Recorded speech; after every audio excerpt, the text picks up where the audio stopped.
ఎందుకు సెల్స్ అయిపోయి ఉంటాయి. తీసి మళ్ళీ పెట్టి ఎందుకైనా మంచిది. వస్తుందా? సరే, మంచిది. దీనికి గాను 26వ అధ్యాయం మత్తయి రాసిన సువార్తలో మొదటి 13 వచనాలు ఈ పూట మనం ధ్యానం చేసుకుపోతున్నాం. దీనికి మూలవాక్యంగా మనం 12వ వచనం చదువుకుందాం. మత్తయి సువార్త 26వ అధ్యాయం 12వ వచనంలో నుంచి వాక్యం చదువుకుందాం. ఈమె ఈ అత్తరు నా శరీరం మీద పూసి నా భూస్థాపన నిమిత్తము దీనిని చేసెను.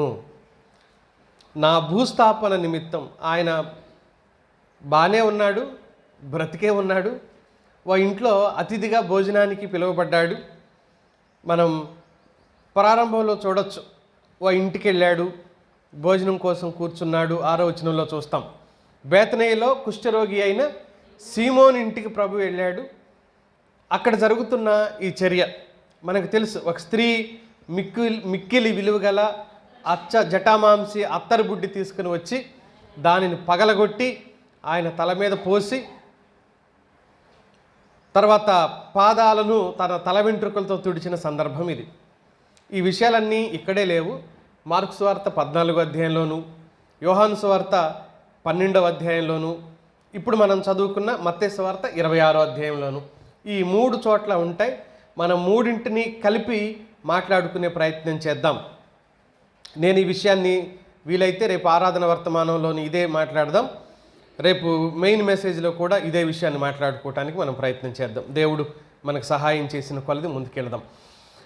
3 సువార్తికులు ఈ విషయాన్ని, ఈవిడ చేసిన ఈ ఘనమైన కార్యం గురించి వాళ్ళు మాట్లాడారు. దీంట్లో మనకు ప్రత్యేకంగా కనబడుతున్న వ్యక్తి ఎవరంటే మరియ కనబడుతుంది. బేతనీయ మరియ. బేతనీయ మరియ అంటే ఎవరంటే మార్తా మరియ ఇద్దరున్నారు చూడండి, అక్క చెల్లెళ్ళు. ఆ మరియ, లాజరు సోదరి అయిన మరియ ఉంది కదా, ఆ మరియ. ఈ మరియ ఇక్కడ కనబడుతున్న మరియ. ఈమె బైబిల్లో ప్రత్యేకంగా 4 సార్లు కనబడుతుంది మనకు. 4 సార్లు ఎక్కడెక్కడ కనబడుతుంది అని అంటే నేను మీకు జ్ఞాపకం చేస్తా. మొదటి సందర్భం మత్తయి సువార్త 10వ అధ్యాయం 39వ వచనంలో ఈ స్త్రీ కనబడుతుంది. అక్కడ ఏం చేస్తూ కనబడిందో మనకు తెలుసు. లూకాసు వార్త 10వ అధ్యాయంలో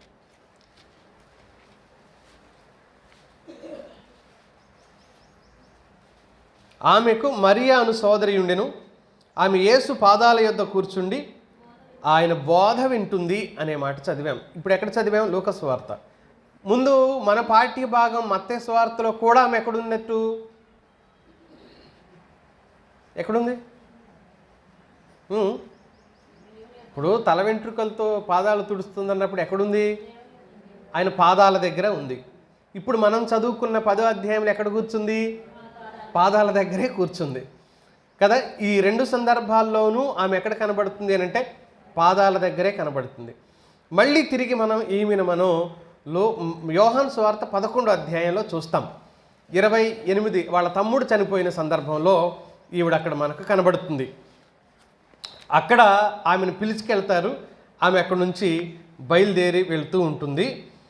అయితే యోహాన్లోనే 12వ అధ్యాయంలో మళ్ళీ కనబడుతుంది. ఆమె 3వ వచనంలో కనబడుతుంది. మళ్ళీ చూడండి.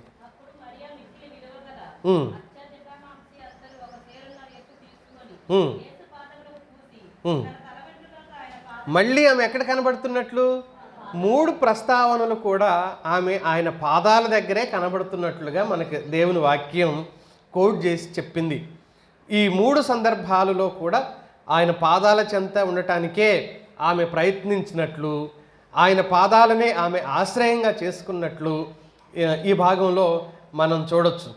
యేసుక్రీస్తు ప్రభువు బహుశా ఈ సీమోనును ఎప్పుడైనా బాగు చేసి ఉండవచ్చు. ఎందుకంటే కుష్ఠరోగి ఇంట్లో ఉండే అవకాశము లేదు, ఆ ఇంటికి మిగతా మనుషులు వెళ్ళే అవకాశము లేదు.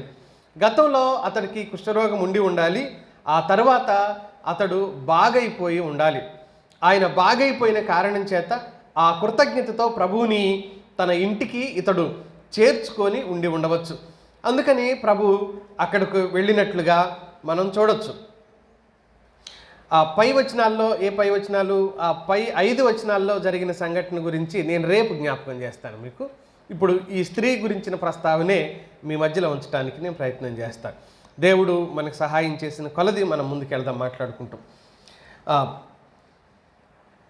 ఆయన పరలోకం నుంచి వచ్చిన వాడిగా, పరలోకం నుంచి దిగి వచ్చిన వాడిగా, పరలోకం నుంచి ఈ లోకానికి వచ్చిన వ్యక్తిగా ఆయన్ను దేవుని వాక్యం మనకు పరిచయం చేస్తూ ఉంది. దేవుని వాక్య పరిచయంలో యేసుక్రీస్తు ప్రభువారు ఎవరు అనేది ఈ మాట మనం చూడొచ్చు. ఈ సీమోను గురించిన ప్రస్తావనలో ఆయన ఎవరు, ఆయన ఉద్యోగాలు ఏంటి అన్న విషయాలు పక్కన పెడితే యేసుక్రీస్తు ప్రభువు గురించి అత్యున్నతమైన గౌరవం పొందుకున్న వ్యక్తిగా మనం చూస్తాం. ప్రభువుని గౌరవంగా తమ ఇంటికి ఆహ్వానించిన సందర్భాలు అతి తక్కువ ఉన్నాయి. మొట్టమొదట మనం కానా పెండ్లి విందులో ప్రభువారు గౌరవంగా ఒక ఇంటికి పిలువబడిన సందర్భాన్ని మనం చూస్తాం. ఆ తర్వాత గౌరవప్రదంగా ఎప్పుడు ఎవరు ఆయన ఇంటికి పిలవలేదు, సరికదా ద్వేషించారు, ఊరికే రావద్దని చెప్పిన సందర్భాలు కూడా ఉన్నాయి. ఆ తర్వాత ప్రభువుని పిలిచిన సందర్భాలు 2-3 ఉంటే అవి ఏంటి అని అంటే, నా దాసుడు జబ్బుపడి ఉన్నాడు రమ్మని ఒక అధిపతి వచ్చి పిలిచాడు. మరొకసారి నా కుమార్తె చావసిద్ధమైంది, దాన్ని బాగు చేద్దు రమ్మని ఒక ఆయన పిలిచాడు. అక్కరల కోసం పిలిచారే తప్ప గౌరవప్రదంగా ఆయన్ని వారు తమ ఇంటికి పిలిచిన సందర్భాలు లేవు. కానీ ఈ సీమోను ప్రభువుని గౌరవప్రదంగా పిలిచాడు. ఎంతటి గౌరవం! నిజానికి ఆయన ఈ భూమి మీదకి వచ్చినప్పుడు ఆయనకి ఎలాంటి గౌరవం లేదు. మనకు తెలుసు, సువార్తల ప్రారంభ వచనాల్లో అధ్యాయాల్లో మనం చదువుతాం.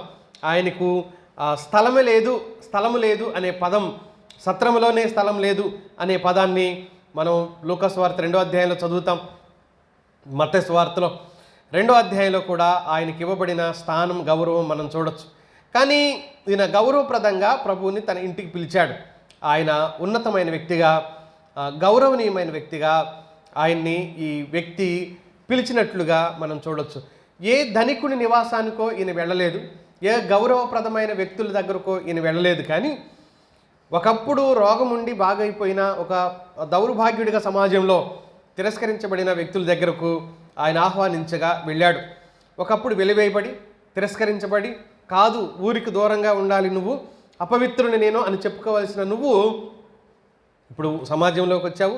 సమాజంలోకి వచ్చిన తర్వాత కృతజ్ఞతతో, ఇక్కడ మనం మరియను చాలాసార్లు మాట్లాడుకుంటాం, కానీ ఈ సీమోను గురించిన ప్రస్తావన చాలా తక్కువ మాట్లాడుకుంటుంటాం. కారణం ఏంటి అని అంటే, ఆయన ఏం పని చేయలేదు అన్నట్టుగా, కానీ ఆయన ఎంతో కృతజ్ఞతతో ఉన్నాడు కాబట్టి ప్రభువుని తన ఇంటికి పిలిచాడు. ఒకసారి వెలివేయబడిన వాడికి తెలుస్తుంది వెలివేయబడటంలో ఉన్న దుఃఖం, బాధ ఎలా ఉంటుందో. మళ్ళీ ప్రభువుని తన ఇంటికి పిలుచుకుంటే సమాజం మళ్ళీ వెలివేస్తారు కదా అతన్ని. అయినా అది లెక్క చేయలేదు, నాకు ప్రభు ఉంటే చాలు అనే భావనతో ప్రభు దగ్గరకు వచ్చినట్లుగా, ప్రభువుని తన ఇంటికి చేర్చుకున్నట్లుగా మనం చూస్తాం. నేను 3 తలంపులు మీ దృష్టికి తీసుకుని వస్తా. మరీ చేసిన ఈ కార్యక్రమంలో ఆయనను నిజంగా ప్రేమించేవారు అర్పించే దానిని ఆయన బహుమానంగా ఎంచుతాడు. ఏదిచ్చినా అది ఎలాంటిది ఇచ్చినా, ఆయన్ను నిజంగా ప్రేమించేవారు ఆయనకు ఏది ఇచ్చినా దానిని ఆయన ఎలా స్వీకరిస్తాడు అని అంటే బహుమానంగా స్వీకరిస్తాడు. మరియ ఇచ్చినది, చేసింది ఆయన బహుమానంగా స్వీకరించాడు. 3వ వచనంలో మనం చదువుతాం, అత్తరు పరిమళ ద్రవ్యం, అల్బాస్టర్ జార్ అంటారు ఇంగ్లీష్లో దాన్ని. అది ఒక రాతితో తొలిచిన ఒక జార్ లాగా ఉంటుంది. పైకి వచ్చిన తర్వాత మూతి సన్నగా ఉండి దాన్ని బిగించడానికి కూడా అదే రాతిని దాంతో బిగించుతారు. ఆ కారణం చేత అందులో ఉన్న ఆ పెర్ఫ్యూమ్ ఏదైతే వాడుతున్నది ఉంటుందో, అత్తరు అని చెప్తున్న ఆ సుగంధ ద్రవ్యం ఉంటుందో, కొంచెం వాడుకోవడానికి వీలుండదు, కొంచెం ఉపయోగించుకోవడానికి అసలు అవకాశమే ఉండదు. మరి ఎలా వాడాలి దీన్ని అని అంటే, దాన్ని పగలగొడితేనే దాన్ని వాడటానికి వీలవుతుంది. బంగారం ఏ విధంగా మనం దానిని చేతులు మారుతూ లేకపోతే అమ్మినప్పుడు మరొకళ్ళ నుంచి మరొకళ్ళకి అది ఒక ఆస్తిగా ఉపయోగించుకుంటామో, అది కూడా ఎవరో కొద్ది మంది దగ్గర దొరికే ఒక వింతైన విచిత్రమైన అత్తరు అనే మాట మనం బైబిల్లో చూస్తాం. ఆ జార్ని ఆమె పగలగొట్టేసి ఆయన తల మీద పోసిన సందర్భం. ఈ విషయాలు మార్కు మరింత అద్భుతంగా రాసిన సందర్భాన్ని మనం చూస్తాం. 14వ అధ్యాయం 3వ వచనంలో చూడండి. ఆయన బేతనీలో కుష్ఠరోగి అయిన సీమోను ఇంట భోజనమునకు కూర్చుండి ఉన్నప్పుడు ఒక స్త్రీ మిక్కిలి విలువగల అత్తరు బుడ్డి తీసుకుని వచ్చి పగలగొట్టి ఆ అత్తరు ఆయన తల మీద పోసింది అనే మాట చూస్తాం.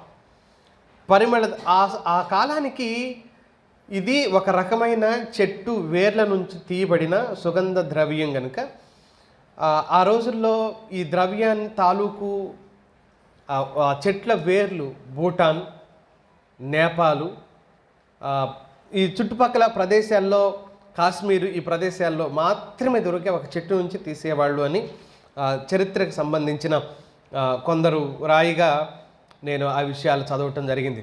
ఆ చెట్లు వేర్లను పొడి చేసి మొత్తానికి వాళ్ళు చేయవలసిన పద్ధతిలో చేసి ఆ పెర్ఫ్యూమ్లో సెంట్లో కలుపుతారు. ఇది ఈ ప్రాంతాల్లో తప్ప మరెక్కడ దొరికేది కాదు ఆ రోజుల్లో. ఇప్పుడు దాన్ని చాలా ప్రదేశాల్లో కనుగొనటం జరిగింది. సరే, ఈమె ఏం చేసింది, ఆ పాత్రను తెచ్చి ఒక్కసారిగా పగలగొట్టింది. ఇక్కడ 2 విలువైన వస్తువులు ఉన్నాయి. ఒకటి ఏంటి అంటే ఆ అత్తరు విలువైందే, ఆ అత్తరు నింపిన పాత్ర ఉంది చూడండి, అది కూడా చాలా విలువైంది. అది ఒకే రాతితో, పాలరాయి లాంటి దానితో చెక్కబడిన ఒక పాత్ర అది. ఆ పాత్రలో ఈ పదార్థాన్ని నింపి ఆ తర్వాత మళ్ళీ ఒక రాయితోనే దాని మూతను బిగిస్తారు కనుక ఆ మూత తిరిగి తీయడానికి రాని కారణం చేత దాన్ని పగలగొడితేనే అదంతా వాడాలి. అప్పుడు ఆమె దాన్ని వాడింది. ఎలా వాడింది మనం చదివాం, పగలగొట్టింది అనే మాట. మార్కు ఇలా రాశాడు, అయితే కొందరు కోపపడి ఈ అత్తరు ఆమె ఈ అత్తరుని ఏం చేసింది అనుకుంటున్నాడు, అతడు నష్టపరిచింది అనుకుంటున్నాడు. ఆయన అంటున్నాడు ఈ అత్తరు నష్టపరిచింది. వాస్తవానికి ఈ అత్తరు నష్టపరచలేదు, ఆమె సరైన విధానంలో వాడింది. మనం చదువుకున్నాక 12వ వచనంలో ప్రభు ఏం చెప్పాడు, ఈమె దేనికోసం చేసింది, నా శరీరం మీద పోసి నా భూస్థాపన నిమిత్తం దీన్ని చేసింది, భూస్థాపన కోసమే ఆమె ఈ పని చేసింది అని ప్రభు చెబుతున్నాడు. కానీ శిష్యుడు, ఎవడి శిష్యుడు, యోహాను చెప్పాడు, ఎవరో కాదు ఈ శిష్యుడు. 4వ వచనంలో ఇస్కరియోతు యోధా అని చెప్పాడు. యోహాను సువార్త 12వ అధ్యాయం 4వ వచనంలో చెప్పాడు. ఇస్కరియోతు యోధా ఏమన్నాడంట, యోహాను చాలా పర్ఫెక్ట్గా రాశాడు ఈ విషయాన్ని. మిగతా స్వార్థికుల కంటే కూడా యోహాను ఈ విషయాన్ని చాలా పర్ఫెక్ట్గా, చాలా స్పష్టంగా రాసినట్లుగా మనం చూస్తాం.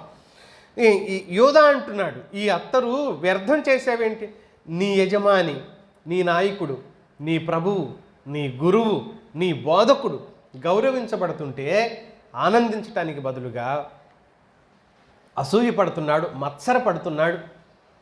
ఆ డబ్బులు ఆమె నష్టపరిచింది అనుకుంటున్నాడు. అంటే గురువుని గౌరవించటం చేతగాని వాడిగా యోధా మనకి భాగంలో కనబడతాడు. ఆమె ఎలా పోసిందంటే ఆ అత్తరు చాలా విలువైంది. ఆ విలువైన అత్తరుని ఎలా వాడిందో చూడండి. ఇందాక మనం చదివాం కదా, పగలగొట్టి తల మీద పోస్తే ఎక్కడి వరకు వచ్చిందంటే పాదాల వరకు వచ్చింది. కాబట్టి పాదాలను వెంట్రుకలతో తుడిచింది అని యోహాను రాశాడు. పాదాల వరకు వచ్చేలాగా మొత్తం ఒకసారే వాడింది. విలువైన దాన్ని ఎలా వాడతాం, కొంచెం కొంచెం వాడతాం. అంతంత ఎందుకు వాడుతున్నారు, ఇంట్లో ఏదన్నా విలువైన పదార్థాలు వస్తువులు ఉంటే ఏమంటాం, కొద్ది కొద్దిగా వాడండి, అది ఎంత అనుకుంటున్నావు కేజీ, లేకపోతే లీటర్ ఎంత అనుకుంటున్నావు, ఇలా మాట్లాడుతుంటాం. అంటే ఎక్కువ ఖరీదు ఉన్న కారణం చేత తక్కువ వాడితే అది ఎక్కువ రోజులు వచ్చిద్దేమో అని. కానీ ఆమె అలా కొంచెం ఇంటికి తీసుకెళ్దాం, కొంచెం మా ఇంట్లో వాడుకుందాం, లేకపోతే ఇంకా దేనికైనా ఉపయోగించుకుందాం, ఇంకేదైనా సీసాలో పోసి మూత బిగించుకుందాం, ఈ భావన ఆ స్త్రీకి కలగలేదు. మొత్తం ఒకటేసారి ఒకే విధంగా వాడినట్లుగా మనం చూడొచ్చు. మొత్తం ఒకసారే వాడింది, పాదాల వరకు పోసింది. ఆ అత్తరు చాలా విలువైంది. ఆ విలువైన అత్తరు పోయటం మాత్రమే కాక యోహాను ఏం చెప్పాడు, తల వెంట్రుకలతో పాదాలను తుడిచింది. 12వ అధ్యాయంలో చూడండి,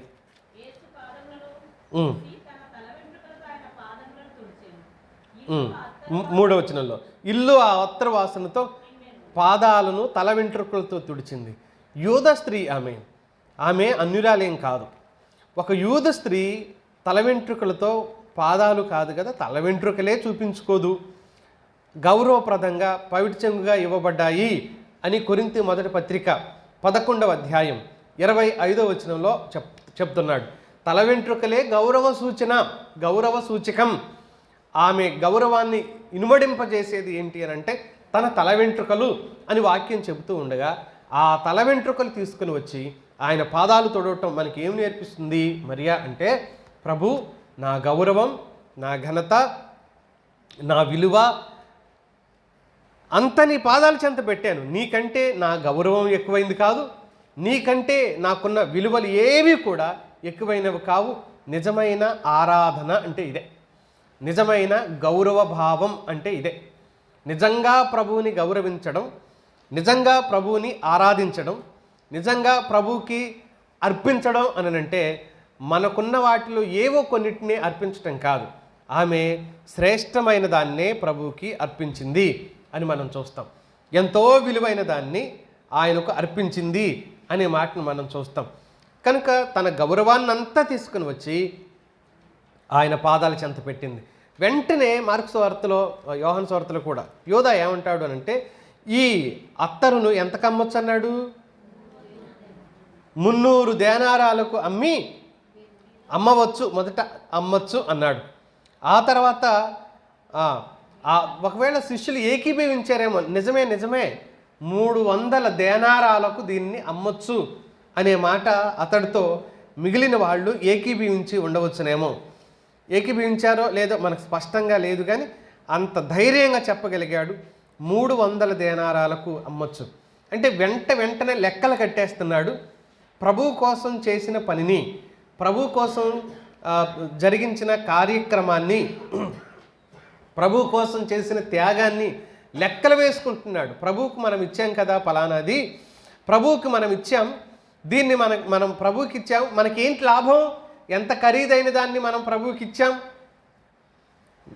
ఒక సంఘంలో ఆ స్థలాన్ని 35 సంవత్సరాల క్రితం ఒక కుటుంబీకులు మందిరానికి సమర్పించారు. ఆ స్థలాన్ని, ఆ స్థలం ఖరీదు ఇప్పుడు 50 లక్షల ఖరీదు.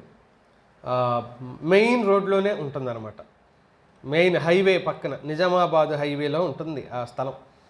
కాలు పెడితే స్థలంలోకి. ఇప్పుడు 50 లక్షలు ఆ స్థలం. బిల్డింగ్తో కలుపుకుంటే కనీసం ₹1,00,00,000 పైన విలువ చేసే ఆ స్థలం అది. సారీ, నేను 50 లక్షలు అన్నాను. అది 4 గుంటలు, గుంటకు వచ్చేసరికేనే 30 లక్షలు. అది అంటే దాదాపు 1,50,00,000 2 కోట్ల విలువ చేసే స్థలం అది. ఒకనాడు వాళ్ళు సంపన్నులుగా ఉన్నారు, కాలక్రమంలో సర్వం కోల్పోయి కిరాయి ఇంట్లో ఉన్నారు ఇప్పుడు వాళ్ళు.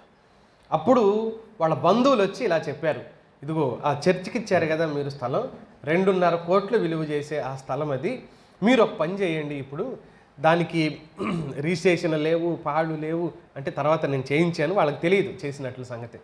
రిజిస్ట్రేషన్ లేవు, ఏమీ లేవు, మీరు కనుక ఇది మనదే అన్నారనుకో, ఆ సంస్థ వాళ్ళు ఎక్కడొస్తారు, ఎక్కడొచ్చి పోరాడతారు, ఈ మనూరోళ్లే కాబట్టి వీళ్ళు మనం బరంపురం లాగా మనమంతా కలిసిపోదాం, కలిసిపోయి మీకు మేము సపోర్ట్ చేస్తాం, ఏం చేస్తారంటే తిరుగుబాటు చేయండి, ఇది మాదే అని చెప్పండి, మీరు అమ్ముకున్నా బోళ్ళని డబ్బులు వస్తాయి, ఏదైనా చేయొచ్చు అని అన్నారు.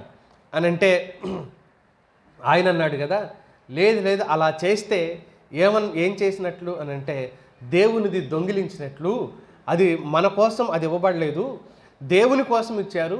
సహవాసాన్ని ప్రేమించి మా నాన్న ఆ రోజు ఇచ్చాడు, సహవాసం తరపున జరుగుతున్న పరిచర్య కోసం మా నాన్న ఇచ్చాడు, అది కనుక మాకు అక్కర్లేదు అని ఆయన ఏమన్నాడు అని అంటే, నా నోటితో ఉమ్మి మళ్ళీ దాన్ని నేను నాకితే ఎంత అసహ్యంగా ఉంటుందో, ఆ స్థలాన్ని నేను కావాలి అని కోరుకుంటే కూడా అంతే అసహ్యంగా ఉంటుంది, ఆ స్థలం మాకు అక్కర్లేదు అని అన్నాడు. వెంటనే పరుగున ఆ స్థలం యజమాని నా దగ్గరికి పరిగెత్తుకొని వచ్చి ఇలాగన్నాడు, అన్న దీనికి రిజిస్ట్రేషన్ ఉందా లేదో ఫస్ట్ అడిగి చూడండి, మా వాళ్ళు దీనికి అడ్డం తిరిగి గొడవ చేసేలా ఉన్నారు, అర్జెంటుగా ఫోన్ చేసి తెలుసుకో అని అంటే రిజిస్ట్రేషన్ ఉంది అన్నారు వాళ్ళు. రిజిస్ట్రేషన్ ఉంది కానీ తర్వాత ట్యాక్స్లు కట్టి లేవు, ఆన్లైన్లో లేవు, ఏమి లేవు. నేను గ్రామ పంచాయతీకి వెళ్ళి విషయాన్ని తెలుసుకున్న తర్వాత విఆర్ఓ వ్యవస్థ ఉంది ఇప్పుడు లేదు తెలంగాణలో. విఆర్ఓ గారు అన్నారు, హనుమంతరావు గారు ఆయన పేరు, ఆయన ఏమన్నాడు అని అంటే 20,000 ట్యాక్స్ కట్టాల్సింది ఉంది ఇంతకాలం నుంచి, ఆ 20,000 ట్యాక్స్ కడితే పేరు మీద చేసేస్తాము, ఎక్కిస్తాము, రిజిస్టర్లో రాస్తాము, తర్వాత ఆన్లైన్లో పెడదాము అని అన్నారు ఆయన. నేను వెళ్ళి 20,000 కూడా సమకూర్చి సంఘంలో అందరినీ అడిగి చేసి మొత్తాన్ని తీసుకెళ్ళి అక్కడ కడుతుండే ఆయన ఇంకొక మాట అన్నాడు నాతో. ఏమన్నాడో తెలుసా? మీదే ఊరు ఏంటి, ఆధార్ కార్డు ఉందా, అన్నీ ఉన్నాయా అని అడిగిన తర్వాత ఉందండి అన్న తర్వాత నీకు తెలివి ఉందా లేదా అన్నాడు నన్ను ఆయన. ఏంటండి ఏం తెలివి అని అంటే ఆయన ఏం చెప్పాడంటే, నువ్వు 20,000 ట్యాక్స్ కడుతున్నావు, ఇంకొక 20,000 చూసుకో, ఇది నీ పేరు మీద చేసేస్తా అన్నాడు. ఇంకొక 20,000 చూసుకో, ఇది నీ పేరు మీద చేసేస్తా అన్నాడు. దాదాపు 2.5 కోట్ల ఆస్తి. ఎవడు కాదనుకుంటాడు? ఎవరు కాదనుకుంటారు? ఎవరు వద్దంటారు చెప్పండి? 20,000 ఒట్టి 20,000. అప్పుడు నేను అలాగ చేయను, అక్కర్లేదండి, వద్దండి అని చెప్తే నాతో వచ్చిన సహోదరుడు నేనిస్తా. చూడండి శోధన ఎంత బలంగా ఉంటుందో. నేనిస్తా, ఆ 20,000 నేనిస్తా, నీకున్నప్పుడు నీకు కలిగినప్పుడు అప్పుడో ఇప్పుడో అప్పుడప్పుడు ఎప్పుడో ఒకప్పుడు నువ్వు నాకు ఇద్దువు, కానీ 20,000 ఇస్తా, నువ్వు ఆ 20,000 మొత్తం కట్టేదా, నీ పేరు మీద చేసేద్దా, ఇక మనదైపోద్ది, ఎవడు రాడు ఇక్కడికి, ఇది మందే అని అన్నాడు. వద్దన్నందుకు చర్చి మానేశాడండి ఆయన. ఈ దొంగ పనులు మనకు వద్దు అన్నందుకు చర్చి మానేశాడు. ఈ సందర్భం ఎందుకు జ్ఞాపకం చేశానంటే, సరే మంద పక్కన పెట్టండి, వాళ్ళకి తినడానికి కూడా లేని పరిస్థితి వచ్చేసింది ఈ స్థలం యజమానులకి. అసలు ఏమీ లేదు, సర్వం కోల్పోయారు. ఆ దరి నుంచి ఈ దరి వరకు రిజిస్ట్రేషన్ భూములు మొత్తం వాళ్ళే. ఇప్పుడు ఏమీ లేదు, కిరాయి ఇంట్లో ఉన్నారు. వీళ్ళ ప్లేసులు, వీళ్ళు అమ్ముకున్న ప్లేసులు, ఇల్లు కట్టుకున్న వాళ్ళ దగ్గర వీళ్ళే కిరాయికి ఉన్నారు. అలాంటి పరిస్థితిలో ఆయన అన్నాడు, వద్దు, దేవుడికి ఇచ్చాము అని అంటే ఒకవేళ ఇప్పుడు నాకు ఆశీర్వాదం లేకపోవచ్చు, నేను చేసిన పనులకే నాకు ఆశీర్వాదం లేదు, నా పిల్లల శాపగ్రస్తులు కాకూడదు అని అంటే దైవిక విషయాల్లో నేను ఏలు పెట్టుకొని ఉంటే మంచిది అన్నాడు. ఈ మాట కోసమే చెప్తున్నాను నేను మీకు. ఈరోజు ఏం కాకపోవచ్చు, నా పిల్లలు శాపగ్రస్తులు అయిపోతారని చెప్పాడు. నా పిల్లలు నష్టపోతారని చెప్పాడు. మిత్రులారా, మన పిల్లలు దీవించబడాలి అని అంటే దేవుని కోసం చేసే పనుల్లో త్యాగపూరితంగా ఉండాలి. దేవుని కోసం మనం వేసే ప్రతి అడుగు అది దీవెనకరమైనదిగా ఉండాలి. ఈమె ఎలాంటి అర్పణ చేసిందో రెండో విషయాన్ని నేను జ్ఞాపకం చేస్తాను. రెండవది, తనకు తానుగా అర్పించుకునే అర్పణను దేవుడు అంగీకరిస్తాడు. బలవంతం కాదు. పక్కనోడు ఎంత ఇచ్చాడు, ఏదన్నా చర్చి పనులు జరుగుతున్నాయి అనుకో, అందరు ఇచ్చాకిస్తానంటాడు ఒక ఆయన. నువ్వు ఇలేదుగా అంటే ఏమంటాడంటే అందరు ఇచ్చాకిస్తానంటాడు. ఎందుకు తెలుసా? ఎందుకు మీకు తెలీదా? అది పట్టించుకోపోకండి, మనకెందుకు, అది పెద్దోళ్ళు చూసుకుంటారు, మనందరం చిన్నవాళ్ళం. చెప్పండి, అందరు ఇచ్చాకిస్తాను అంటాడు. ఎందుకు తెలుసా? ఎవరెంత ఇచ్చారో చూసి ఈయన ఎవరితోనో పెట్టుకుంటాడు అనమాట. ఏమంటారు దాన్ని? ఎవరితోనో పెట్టుకుంటాడు అనమాట. ఆయన ఎంత ఇస్తే నేను అంతే ఇస్తా. ఎవరితో మనకేంటి? మన ప్రభువుకి మనం ఏం చేయగలం? శక్తి వంచన లేకుండా చేయగలగాలి. మన ప్రభువుకి మనం ఏమి ఇవ్వగలం? శక్తి వంచన లేకుండా ఇవ్వగలగాలి. ఇక్కడ ఈ మాట మనం చూస్తాం చూడండి, తనకు తానుగా అర్పించుకోవటం. వీళ్ళు ఏమన్నారు? ఎంత కమ్మొచ్చు అన్నారు ఆ జార్ని? నేను ఒక లెక్క చెప్తా, మీరు బైబిల్లో నుంచే ఒక లెక్క చెప్తా, మీరు చూద్దరిగాను. ఎన్ని దేనారాలు? 300 దేనారాలు అని అన్నాడు. మత్తయి సువార్త 20వ అధ్యాయం 2వ వచనం చూడండి. 20వ అధ్యాయం 2వ వచనం.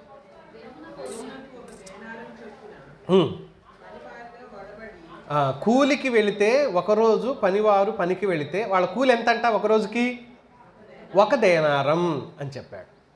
1 దేనారం అని చెప్పాడు. ఇప్పుడు ఈ జార్ అమ్మితే ఎంత వస్తాయంట? 300 దేనారాలు. అంటే ఆదివారాలు తీసేస్తే ఒక స్త్రీ కూలికి పోతే 300 రోజులు పనిచేస్తే 300 దేనారాలు వస్తాయి అని అనుకుంటే, అంటే 1 సంవత్సరపు కాలపు శ్రమ అది కదా. 1 సంవత్సర కాలపు శ్రమ సంపాదన అది తీసుకొచ్చి ఎవరిని అడగలేదు, చెప్పలేదు, పాటును అది పగలగొట్టి ఆయన తల మీద పోసేసిందండి. 1 సంవత్సర కాలపు కూలి చేస్తే కానీ వచ్చే ఆ డబ్బులు సంవత్సర కాలం. ఇంకొక లెక్క చెప్తా. మార్క్స్ వార్తకు రండి, 6వ అధ్యాయానికి రండి, 37వ వచనం చూడండి. మార్క్స్ వార్త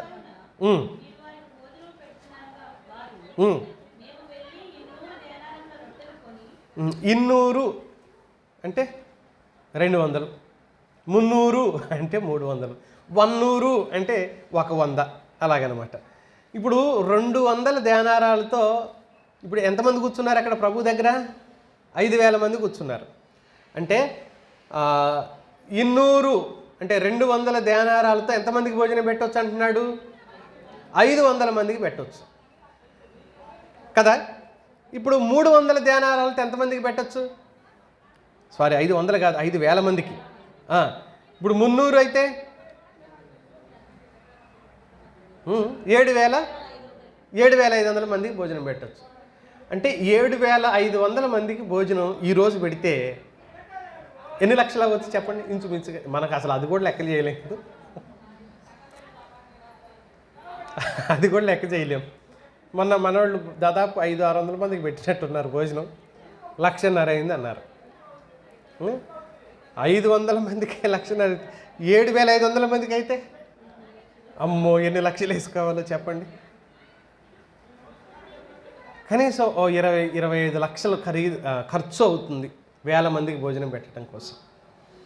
అంటే 7,500 మందికి భోజనం పెట్టగలిగిన నేను అప్పటిది ఇప్పటికి ఎందుకు లెక్క తీసుకున్నాను అని అంటే, ఈ రోజైనా ఆ రోజైనా భోజనం ఖరీదు ఆనాటికి ఇక్కడ మనుషులు లెక్క ఉంది కాబట్టి మనకు లెక్క వస్తుంది, అందుకు చెప్తున్నాను అనమాట. ఇప్పుడు 7,500 మందికి ఆ రోజు ఎంతో సంగతి పక్కన పెట్టేయండి, ఈరోజు మనం అమ్మో అనుకుంటున్నాం కదా, అమ్మో ఎంత అనుకుంటున్నారు అని. తక్కువలో తక్కువ ఒకవేళ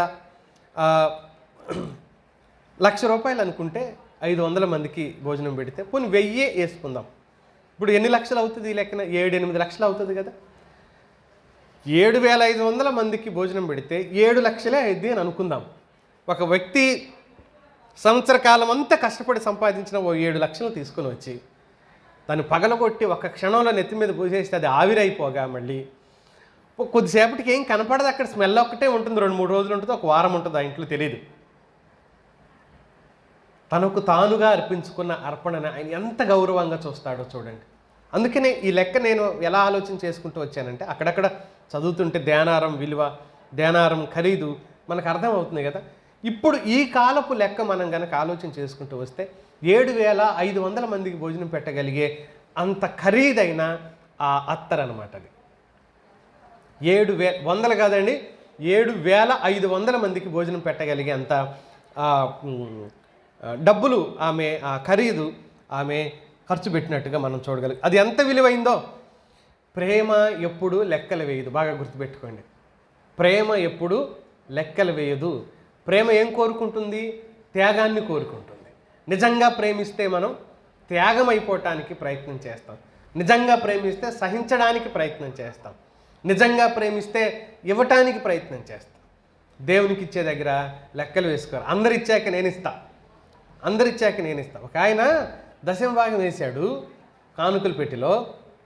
దశమభాగం వేసిన తర్వాత నేనే రాసేవాడిని, పాపం వాళ్ళకి రాయటం రాదు.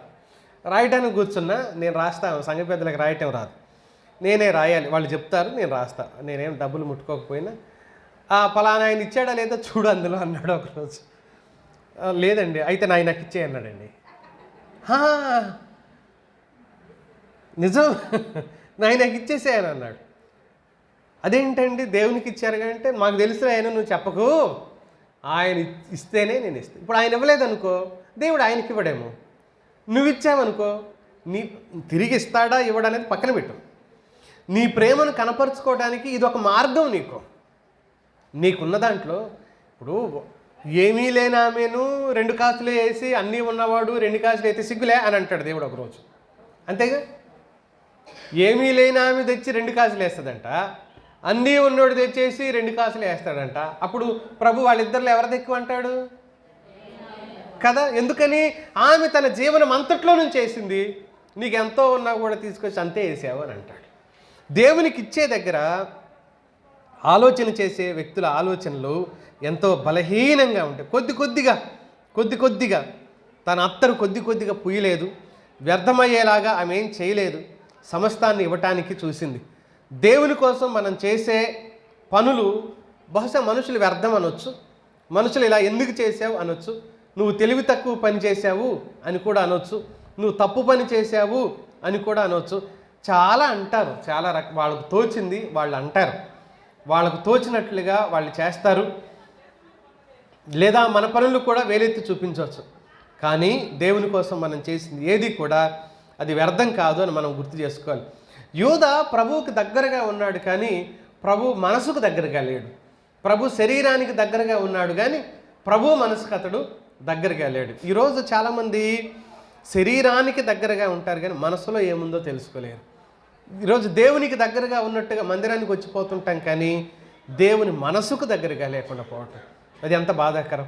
ఆయనతో పాటు ఎన్నిసార్లు పక్కన కూర్చున్నాడో కదా, ఎన్నిసార్లు కూర్చొని తిన్నాడో, పడుకున్నప్పుడు దగ్గరగా ఉన్నాడు, ఎన్నిసార్లు ఆయన దేహాన్ని ఇస్కరియోతు యూదా తాకాడో కదా. కానీ ఆయన మనసు ఆ వ్యక్తికి కొంచెం కూడా అర్థం కాలేదు. మిత్రులారా, ఈరోజు దేవుని మనసు మనకు అర్థం కావడానికి ఆయన సిలువను అర్థం చేసుకోవడానికి ప్రయత్నం చేయాలి. దేవుని మనసును మనం తెలుసుకోవడానికి ఎన్నో బోధలు వింటున్నాం, ఎన్నో వర్తమానాలు వింటున్నాం, ఎంతోమంది గొప్ప బోధకులు చెప్పగా మనం చాలా విషయాల పట్ల అవగాహన పెంచుకుంటున్నాం. కానీ మనం కలిగి ఉన్న ఒక నష్టం ఏంటో చెప్పనా, దేవుని మనస్సును మనం ఎరగకపోవటం. పౌలు అన్నాడుగా ఫిలిప్పీ పత్రికలో 2వ అధ్యాయం 5వ వచనంలో, క్రీస్తు యేసునకు కలిగిన ఈ మనస్సు మీరు కలిగి ఉండండి. ఆయన మనస్సు ఎరిగితే కదా, ఆయన మనస్సును తెలుసుకుంటే కదా ఆయన మనస్సును మనం కలిగి ఉండగలిగేది. ఆయన మనస్సును కలిగి ఉండాలి అంటే అసలు తెలుసుకోవాలిగా. పేతురు రాసిన మొదటి పత్రిక 4వ అధ్యాయం 1వ వచనంలో భక్తుడు ఇలా అంటున్నాడు, క్రీస్తు శరీరమందు శ్రమపడిన కనుక మీరును అట్టి మనస్సును ఆయుధంగా ధరించుకోండి. యేసయ్య మనస్సును మనం ధరించుకోవటం గురించి మాట్లాడుతున్నాడు. యేసయ్య మనస్సును ధరించుకోవాలి అనే మాట చెబుతున్నాడు. నిజమైన శిష్యుడే అయితే యోధా ప్రభుని 30 వెండి నాణేలకు అమ్మేవాడు కాదు.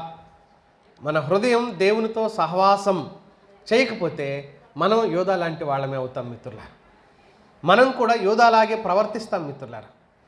మన స్వార్థాన్ని చూసుకుంటాం, మన స్వార్థానికే ప్రభువుని వాడుకుంటాం, మన స్వార్థానికే ప్రభువుని ఉపయోగించుకోవడానికి ప్రయత్నం చేస్తాం. కానీ ఆయన మహిమ కోసం మనం బ్రతకాలి అనే ఆలోచన మనలో అడుగంటి పోతూ ఉంటుందన్నమాట. ఆయన మహిమ కోసం, ఆయన ఘనత కోసం మనం బ్రతకాలి అనే తలంపు పూర్తిగా మర్చిపోయిన పరిస్థితుల్లో మనం ఉంటుంటాం. అయితే ఆమె అంటుంది, ఆమె లెక్కలు వేసుకోవడం లేదు, నాకేం లాభం నెక్స్ట్ అని అనుకోవటం లేదు.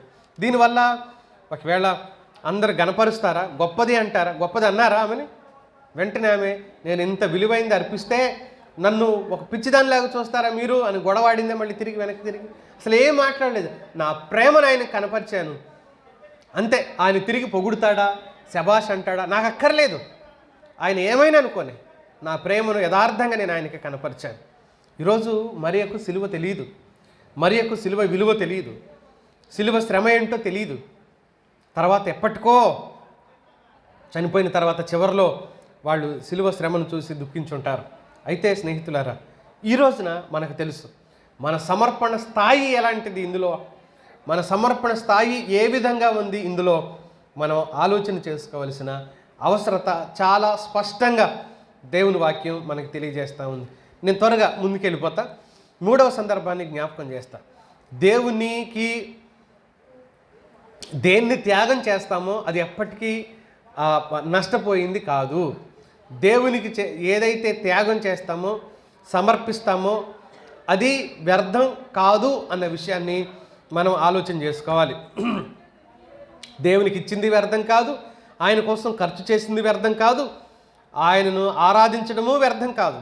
కనుక ఇక్కడ ఏమంటున్నాడు అనంటే, దేవునికి దేన్ని త్యాగం చేస్తామో అది వ్యర్థం కాదు అని అన్నాడు. సాధారణంగా 10 ఉంటే 1 ఇచ్చామనుకో దాన్ని త్యాగం అంటామా? మరి త్యాగం అంటే ఏంటి చెప్పండి? మొత్తం ఇచ్చేస్తే త్యాగం. ఇంకా డెప్త్లోకి వెళ్ళి ఆలోచించండి. ఇంకా డెప్త్లోకి మొత్తం ఇచ్చేస్తేనే త్యాగం. వాస్తవంగా నేను నా నోట్స్లో ఎప్పుడో 15 years బ్యాక్ అదే రాసుకున్నా. ఏమని రాశానంటే 10 ఉన్నాయనుకో 1 ఇవ్వటం మామూలుగా దానం అవుద్ది, 10 ఇస్తే త్యాగం అవుద్ది అని నేను రాసుకున్నాను. కానీ ఇప్పుడేం చెప్తున్నాను నేనంటే, మన దగ్గర ఒకటి ఉంటే ఒకటి కూడా చేయటమే అసలు త్యాగం అవుతుంది. అంటే నాకు ఇక లేదు, నాకు ఉంచుకోకుండా ఇవ్వటం ఉంటుంది చూడండి, దాన్ని త్యాగం అంటాం. నాకు ఉంచుకోకుండా, నా అక్కరని తీర్చుకోకుండా ఇవ్వగలిగేదే త్యాగం అవుతుంది. నాకేంటి నెక్స్ట్ ఏంటి, ప్రభువుని నమ్మే నాకేంటి. శిష్యులు అలా నమ్మలేదు, ఆయన కోసం కరిగిపోవటానికే నమ్మారు. ఫస్ట్ పౌల్ని పిలిచాడు. బహుశా ఆ టైప్ ఆఫ్ కాలింగ్ మనకుంటే మనం ఏం చేస్తామో తెలియదు. చూడండి, అపోస్తుల కార్య గ్రంథం 9వ అధ్యాయం 16వ వచనంలో ఇలా చెప్పాడు. పౌల్ని పిలిచాడు. పౌల్ని ఎందుకు పిలిచాడంట? నువ్వు నా నామం నిమిత్తం ఎన్ని శ్రమలు అనుభవించాలో, 9:16 అపోస్తుల కార్య గ్రంథం, ఎన్ని శ్రమలు అనుభవించాలో అందుకే పిలిచాను నిన్ను అన్నాడు. ఎన్నో శ్రమలు అనుభవించడానికి ప్రభువు మనల్ని పౌల్ని పిలిచాడంట. ఒకవేళ మనల్ని పిలిచి నువ్వు నా కోసం చాలా శ్రమలు అనుభవించాలి రా, నన్ను నమ్ము అన్నావు అనుకో, ఎంతమంది నమ్ముతాం? ఎంతమంది నమ్ముతాం? నువ్వు నన్ను నమ్ము దేవుని బిడ్డ, ఒకరోజు రాత్రి మన ఇంట్లో ప్రత్యక్షమై నువ్వు నా కోసం చాలా శ్రమలు అనుభవించాలి, అందుకే నేను నిన్ను పిలుచుకుంటున్నాను అన్నావు అనుకో, వద్దు ప్రభా అలాంటి పిలుపులు నాకు, చర్చికి వచ్చి పోతా నేను కూడా విశ్వాసలాగే, కానీ అలాంటి పిలుపులు నాకేమీ వద్దు ప్రభువా. భక్తుల్ని అలాగే పిలిచాడు ప్రభు. మీరు శ్రమలు అనుభవించాలి కనుక రండి అని అన్నాడు. మీరు బాధ అనుభవించాలి రండి. మాకేం కలుగుతుంది అనే ఆలోచనతో వాళ్ళు రాలేదు. మాకేం కలుగుతుంది, మాకేం దొరుకుతుంది అనే భావన అపోస్తులు ఎవరు వ్యక్తపరచకపోవటం అనేది చాలా ఆశ్చర్యంగా, చాలా విచిత్రంగా అనిపిస్తుంది. పౌలు సంఘాన్ని హెచ్చరించే హెచ్చరికలో అపోస్తుల కార్య గ్రంథంలోనే మీరు శ్రమపడాలి అనే ప్రస్తావన సంఘానికి చేస్తూ ఇలా అన్నాడు ఆయన. ఎక్కడంటే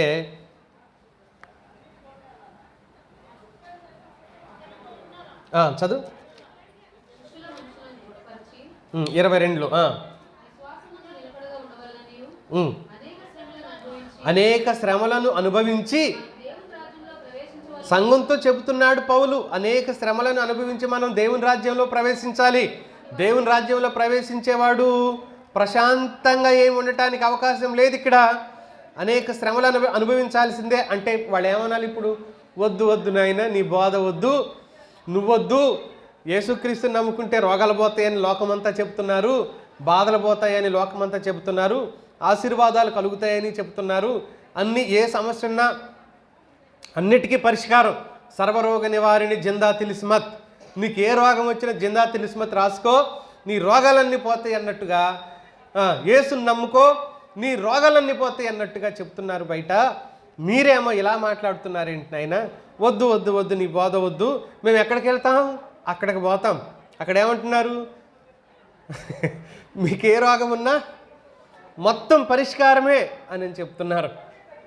మొత్తం పరిష్కారమే అని చెప్తున్నారు. వాస్తవానికి అది కాదు. భక్తి జీవితం త్యాగపూరితమైందే. ఏ తరంలోనైనా కూడా భక్తి జీవితం త్యాగపూరితమైంది. అందుకని ఈ త్యాగానికి ఫలితం ఏంటో తెలుసా? మార్కు రాసిన సువార్తలో ప్రభు మాట్లాడాడు. 10వ అధ్యాయం 29-30 వచనాలు చూడండి.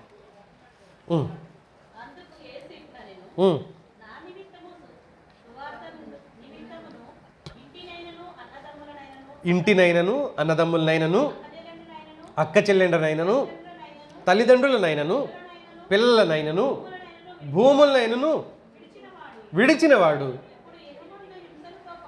ఇప్పుడు ఇహమందు హింసలతో పాటు అక్క చెల్లెండను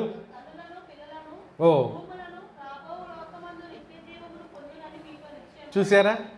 ఏవైతే కోల్పోతామో పరలోకంలో ఎన్ని రెట్లు?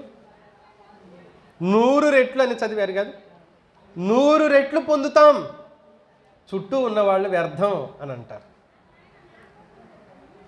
నేను స్టార్టింగ్లో సేవకు సమర్పించుకున్న సమయంలో ఒక ఆయన ఇలాగ అన్నాడు, ఒరే ఏం పని చేయలేక ఇది ఎన్నుకున్నావు కదరా, అవునా కాదా, చెప్తావా చెప్పు అన్నాను. నాకేం రోగం, నేనెందుకేం చేయలేను, వీడికేం పిచ్చి ఇలా మాట్లాడుతున్నాడేంటి అని తెలియదు. మన సమర్పణలో ఉన్న అంతరార్థం ఆ వ్యక్తికి తెలియదు. మరియా డబ్బు మనుషులకి ఇస్తే ఆమె గణపరిచి బహుశా వార్డు మెంబర్ ఇంకొంచెం ఎక్కువ ఏంటి సర్పంచ్ని చేసేవాళ్ళేమో, ఆ సమయంలో ఎలక్షన్స్ కనుక్కుంటే సర్పంచ్ని చేసేవాళ్ళేమో. అది ఒక్కసారికి పనిచేసిద్ది, మళ్ళీ నెక్స్ట్. కానీ ఆమె చేసిన ఆ పని తరాల వరకు కొనసాగే విధంగా జ్ఞాపకార్థంగా రాయించుంచాడు దేవుడు. సువార్త ఎక్కడ ప్రకటించబడుతుందో ఆమె పేరు ప్రశంసించబడుతుంది అని ప్రభువు చెప్పాడు. అంటే మరణం, సువార్తలో ప్రభు మరణాన్ని గురించి చెప్పిన ప్రతిసారి అంతర్లీనంగా ఆమె ఉంటుంది అందులో అని చెప్పాడు ప్రభువారు. ఆమె ఆయన మరణం కోసమే ఆయనను అభిషేకించింది అని చెప్పడానికి ఈ మాట చెప్పాడు. ఒకవేళ మనుషులకు పేదలకు ఇస్తే గౌరవ మర్యాదలు పొందే ఉన్నతమైన స్థానం ఆమెకు దొరికేది, కానీ నిత్యత్వంలో ఆమె స్థానం ఎంత, ఆమె స్థానం ఏ స్థితిలో ఉందో ఆలోచించండి. మనకున్నవి మనం ఎలా వాడుతున్నాం అనేది మనం ఆలోచన చేయాలి. చాలాసార్లు సంపన్నులుగా అవుతూ ఉంటే, ఎదుగుతూ ఉంటే, భూములు, స్థలాలు, పొలాలు, ఇండ్లు వస్తున్నాయి అనుకోండి, అప్పుడు ఏం చెప్తూ ఉంటామంటే, ఇదిగో నాకు దేవుడు ఇచ్చాడు, అది గొప్పగా చెప్తూ ఉంటాం. నాకు దేవుడు ఇచ్చాడు, కానీ మనం మాత్రం దేవుడికి ఏమి ఇయ్యం. మీకు అర్థమవుతుంది కదా నేను చెప్తానమాట. ఇవన్నీ నాకు దేవుడిచ్చాడు, నేను మాత్రం దేవుడికి ఏమి ఇయ్యను. అలాంటి వాళ్ళు అనుభవించలేరు, అలాంటి వాళ్ళు వాటిని అనుభవించలేరు. బైబిల్లో చాలా ఉదాహరణలు నేను చెప్పగలను, భూమి మీద కూడా చాలా ఉదాహరణలు నేను చెప్పగలను. అలాంటి వాళ్ళు వాటిని అనుభవించలేరు. ఈమె గురించి ప్రభు అన్నమాట మార్కు సువార్తకి రండి ఒకసారి, 6వ వచనం చూడండి. ఈమె జోలికి పోవద్దు,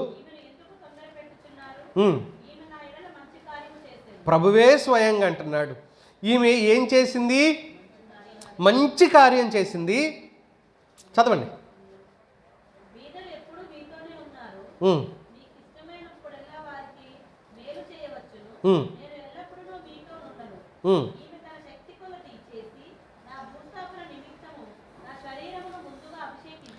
శక్తి కొలది అంటే ఎంత చేయగలదో అంత చేసిందంట.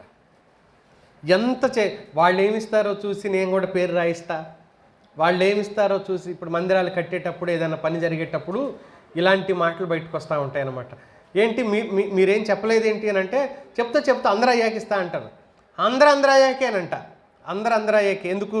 వాళ్ళు ఎంత ఇస్తే నేను అంతే ఇస్తాను. ఎక్కువ ఇస్తే ఎందుకు పోగొట్టుకున్నట్టు ఫీల్ అవుతారో. దేవుడికి ఇచ్చేది కోల్పోతున్నట్టుగా ఫీల్ అవుతారు వీళ్ళు. అందుకనే అందరు ఇచ్చాక అన్నారు అనుకో, ఫస్ట్ ఎవరు ఇవ్వాలి? అందరు ఇచ్చాకే అంటే ఫస్ట్ ఎవరు ఇవ్వాలి అంటే యథార్థత లేక, అసలు ఈ పదం వచ్చింది అంటేనే అర్థం ఏంటో తెలుసా? మనసులో యథార్థత లేదు.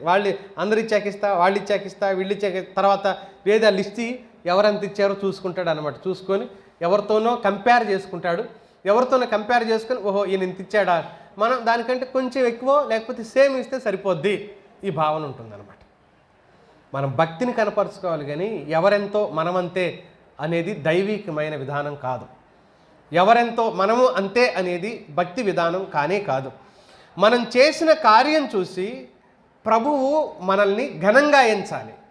ఈ భూమి మీద ఆయన పక్షాన మనం ఏం పని చేస్తామో ఆ పనిని చూసి ఆయన ఘనంగా ఎంచాలి. యూదా సాంప్రదాయ ప్రకారం ఈ విలువైన ఈ ద్రవ్యాలను శవాలకు పూసే ఆనవాయితీ అలవాటు వాళ్ళకుంది. ఈ కార్యం ఆయన అనొచ్చు, ఏంటి నేను శవంలాగా కనపడుతున్నానా మరియా? శవాలకు పూయాలి కదా, నా నెత్తి మీద ఎందుకు పోసావు అనొచ్చుగా. అనలేదు. వాళ్ళు వ్యర్థంగా భావించారు. ప్రభువు దాన్ని ఘనంగా ఎంచాడు. కొన్ని పనులు సమయము తరుణము ఉన్నప్పుడే చేయాలి. కొన్ని పనులు ఎప్పుడు చేయాలి? సమయము తరుణం ఉన్నప్పుడే చేయాలి. తర్వాత చేద్దాం అనుకుంటే చేయటానికి వీలుంటుందా? మార్క్స్ వార్త 14వ అధ్యాయంలోకి రండి. 16వ అధ్యాయంలోకి రండి. మొదటి 2 వచనాలు చదవండి.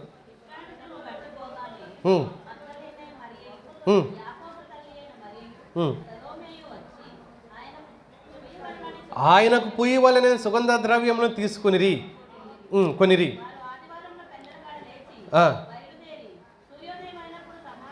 సర్లేండి, ద్రవ్యం కొన్నారు, సుగంధ ద్రవ్యాలు చాలా రకరకాల పెర్ఫ్యూమ్స్ అన్నీ కొన్నారు. ఎందుకు కొన్నారు? ఆయన దేహానికి పూయటానికి కొన్నారు. పూసారా? తర్వాత ఏం జరిగిందో మీ అందరికీ తెలుసు. పూసారా? పూయలే. ఎందుకు పూయలేదు? అప్పటికే ఆయన అందులో లేడు, లేచాడు కదా. ఇప్పుడు అవి ఏమైపోయి ఉండాలి? నేను అనుకున్న అక్కడే పడేసి పరిగెత్తి ఉండాలి వాళ్ళు. ఎక్కడ? ఆ సమాధి దగ్గర అవి పడేసి, అయ్యో లేడు, లోపల లేడు అని పరిగెత్తారు కదా, అవి అక్కడే పారేసి పరిగెత్తి ఉండాలి వాళ్ళు. అంటే వీళ్ళు చేద్దామనుకున్నారు, కానీ చేయటానికి వీలు ఉంది. ఎప్పుడు ఉండేది? ముందు సమాధి చేయడానికి సమయంలో అరిమత్తయి యోసేపు తెచ్చి పూసాడు చూడండి, ఆ సమయంలో వీళ్ళకి అవకాశం ఉంది. కానీ ఇప్పుడు అవకాశం లేదు కదా వీళ్ళకు. ఎప్పుడు ఏది చేయాలో దేవుని పక్షాన అప్పుడే అది చేయాలి. తర్వాత సమాధి బయట వ్యర్థంగా మిగిలిపోయిన సుగంధ ద్రవ్యాలు ఇవి. అలాగే మనం ఈ లోకాన్ని విడిచిపెట్టిపోయిన తర్వాత మన సమాధి బయట మన సాక్ష్యాలు ఎలా ఉంటాయి కదా. మన సమాధి బయట మన సాక్ష్యాలు ఎలా ఉంటాయి? వాస్తవంగా ఇది యేసుక్రీస్తు ప్రభువారి ఇల్లు కాదు, కుష్ఠరోగి ఇల్లు. దీన్ని వెతుక్కుంటూ వెళ్ళింది ఆమె. ఎందుకు? ఆయన ఆరాధించడానికి. ఆయన్ను ఆరాధించడానికి వెళ్ళడం అనేది అది బాధాకరంగా మనం భావించకూడదు. ఉన్నతమైనది సమర్పించింది. నేను దీన్ని 6 ప్రసంగాలుగా రాసుకున్నాను. నేను దాంట్లో వివరణ చెప్తాను. మొదటి ఇప్పుడు చెప్పిన 3 అంశాలు కాక, రెండవది ఆయనకిచ్చింది వ్యర్థం కాదు, ఆయన కోసం ఖర్చు చేయటం వ్యర్థం కాదు, దేవుణ్ణి ఆరాధించడం వ్యర్థం కాదు.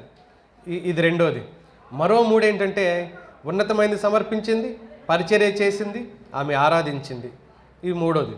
మరో 3 ఏంటంటే లాభం ప్రతిఫలం కోరలేదు, రెండవది ఆమె సిగ్గుపరచబడలేదు, ఆమె తిరిగి ఘనతను కోరలేదు. ఇలా 4 వర్తమానాలు నేను ఒక నోట్స్లో రాసుకున్నాను. వాస్తవంగా మనం దేవునితో కలిగి ఉండిన ఆ సహవాసం మన భక్తిని బయటకు కనపరుస్తుంది. అయితే ప్రభు అన్నాడు ఆమె గురించి, సర్వలోకములో ఈమె జ్ఞాపకార్థంగా ఉండబోతుంది. సువార్త సర్వలోకమందు 26వ అధ్యాయం 13లో సర్వలోకమందు, ఈ మాట మార్కులో కూడా 14:9లో ఎక్కడ ప్రకటింపబడునో, నా జ్ఞాపకార్థం అనలేదు. ఎవరి జ్ఞాపకార్థం అమ్మా? అది మరియ జ్ఞాపకార్థం అంట. మరియ జ్ఞాపకార్థం ఎంత ఉన్నతమైన స్థానాన్ని ఇచ్చాడు ఆమెకు చూడండి. అందుకే అంటున్నాను, ప్రభు కోసం మనం ఏది చేసినా కూడా అది వ్యర్థం కాదు, అది నష్టం కాదు, అది మనం కోల్పోము. తిరిగి ఎన్ని రెట్లు అన్నాడు? 100 రెట్లు పొందుకుంటాం. ఇదంతా ఎప్పుడు చేయగలమంటే ఆయన మన కోసం చేసిన సిలువ త్యాగం అర్థమైతేనే మనం ఈ పనులు చేస్తాం. అందుకనే సిలువ దగ్గరకు మనం చేరాలి, సిలువకు సమీపించాలి, సిలువ వైపుకు మనం చూడాలి. మన ట్యాగ్ ఏంటంటే ఈ సిలువ గురించి చెప్పేటప్పుడు సిలువ వైపు చూడు అనే తలంపుతో మనం ధ్యానం చేసుకుందాం. తలలు ఉంచుదాం. ఈ మాటను బట్టి మనం ప్రార్థన చేసుకుందాం. కొన్ని ప్రార్థన అంశాలు ఉన్నాయి, వాటిని మీ దృష్టికి తీసుకొని వచ్చే ప్రయత్నం చేస్తాను నేను.